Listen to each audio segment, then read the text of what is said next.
આમાં તારું તો નામ જ નહીં હે, તારું નામ ગાય નો આવે ને કેવા આવશે બોલે ને સાંભળે નહીં કે નિખિલભાઈ મદ્રાસી સર, ગણપતભાઈ ધામેલિયા સર, તેમજ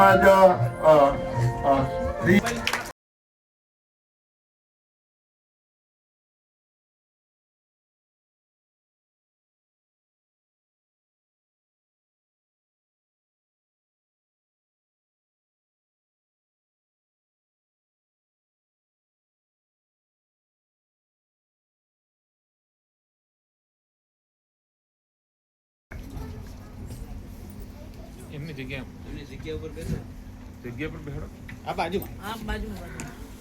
હવે આપણે આ પ્રસંગની CCI ચેમ્બર ઓફ કોમર્સના તેઓ પ્રેસિડેન્ટ છે, તો એમને હું વિનંતી કરીશ. આ હોવો જોઈએ ઉત્સવનો ઉત્સવ. આપણે બધા ઉત્સવના માણસો છે. તમે જુઓ આપણા દેશની અંદર કેટલા બધા ઉત્સવ. હમણાં છેલ્લે તમે વિચાર કરી લો, 2 કે 3 મહિના પહેલા શરૂ થયું. માનો કે આપણે નવરાત્રી આવી, નવરાત્રી પછી દિવાળી આવી, દિવાળી પછી હવે નવું વર્ષ આપણે ડિસેમ્બરની અંદર ઉજવવાના છીએ. અને અત્યારે લગ્ન સરાની ભરચક સિઝન ચાલે, ચારો તરફ લગ્ન, ઉત્સાહ, જોમ, તાકાત, ધગસ કઈ કરી બતાવવાની તમન્ના, આટલી સુંદર વાતો આપણા શહેરની અંદર થઈ રહી હોય. અને તમે દિવ્યાંગ છો એ તો ઠીક છે, કુદરતે કઈ કારણસર એ ઘટના તમારી સાથે બની હોય, પરંતુ તમે પણ સમાજના એક અવિભાજ્ય અંગ છો અને તમારા થકી અમે સૌ છીએ. કારણ કે તમે જે જોગ પૂરા પડો, તમે સૌ અમારા માટે પ્રેરણારૂપ છો કે તમે આ રીતે પણ અમારા માટે કેટલા બધા કામો તમે પથ બતાવી શકો છો, માર્ગદર્શન બતાવી શકો છો. અમારા વૈરાગી વાળા બહુ જૂના મિત્ર અહીં ઉપસ્થિત છે, જજુમી રહ્યા મારા, એમના જનૂન આગળ અમારે નમવું પડે. દેશ સાથે આપણો વેપાર ચાલતો હતો.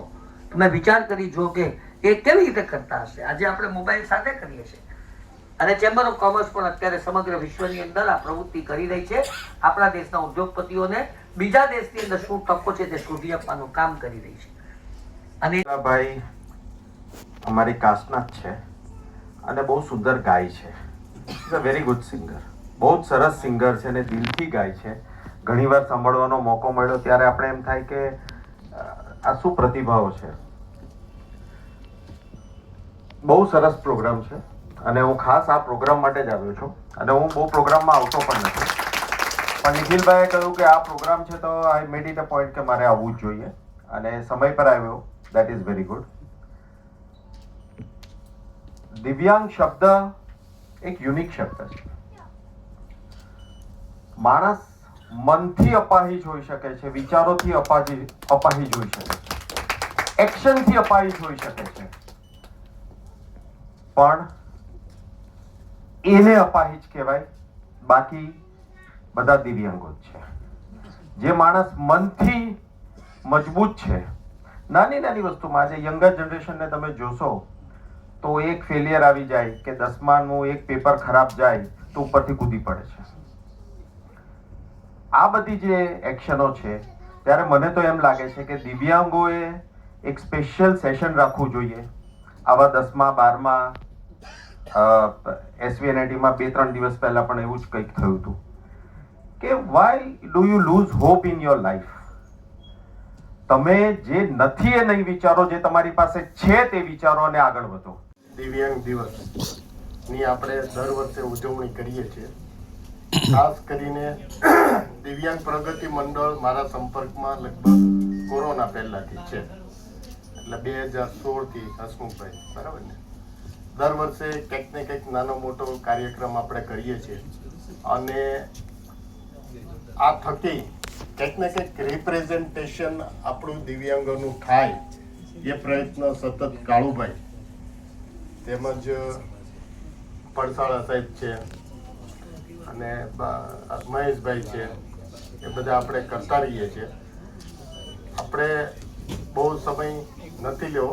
દિવ્યાંગ પ્રગતિ જે કાર્ય કરે છે એ દરેકને લગભગ બધાને ખબર જ છે. કારણ કે અમે 20 વર્ષ પહેલા એક વિચાર આવ્યો ત્યારે આપણે વરાસર કે સુરતમાં દિવ્યાંગોનું કોઈ સંગઠન હતું નહીં.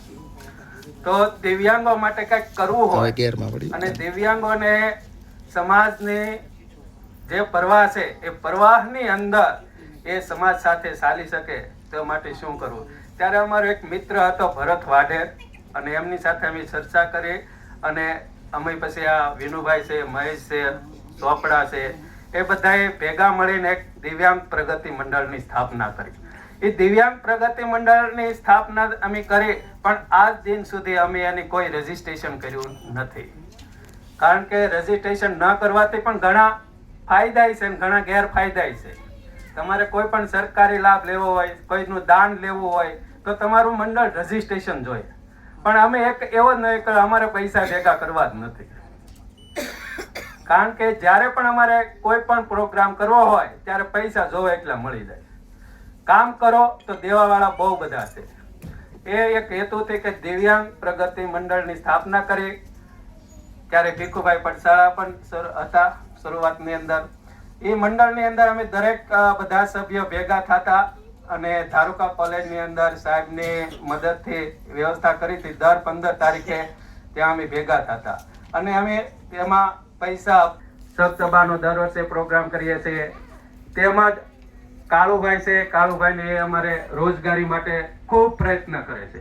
અમે કોઈ પણ જાહેરાત આવે તો અમારું જે દિવ્યાંગ પ્રગતિ ગ્રુપ છે એની અંદર અમે રોજગારીની માટેની જાહેરાતો પણ અમે એમાં નાખી દઈએ. એટલે કે કોઈને પણ રોજગારી જોતી હોય, પ્રાઇવેટ નોકરી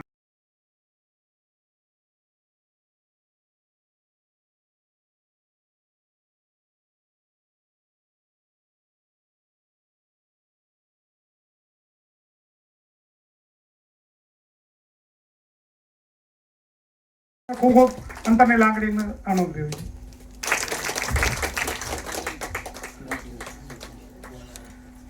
અને અલગ અલગ સ્ટેટમાં પોતાનું જ્વેલરીનું એક્ઝિબિશન કરવા પણ જાય છે. આખા ભારતમાં પ્રતિનિધિત્વ સુરતનું કરે છે સાહેબ. વિનંતી કરીશ કે અમે તમારી એચિવમેન્ટ વિશે તમે જ માહિતી આપો.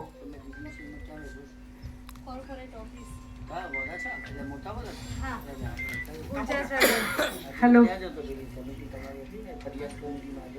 જેમાં 2 ગોલ્ડ મેડલ, 2 સિલ્વર મેડલ અને 3 બ્રોન્ઝ મેડલ છે.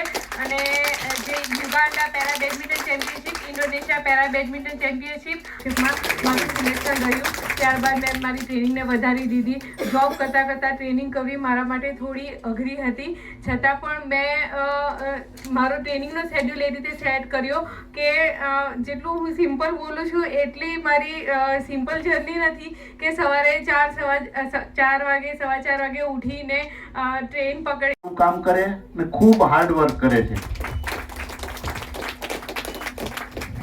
સાહેબ એના પોટલા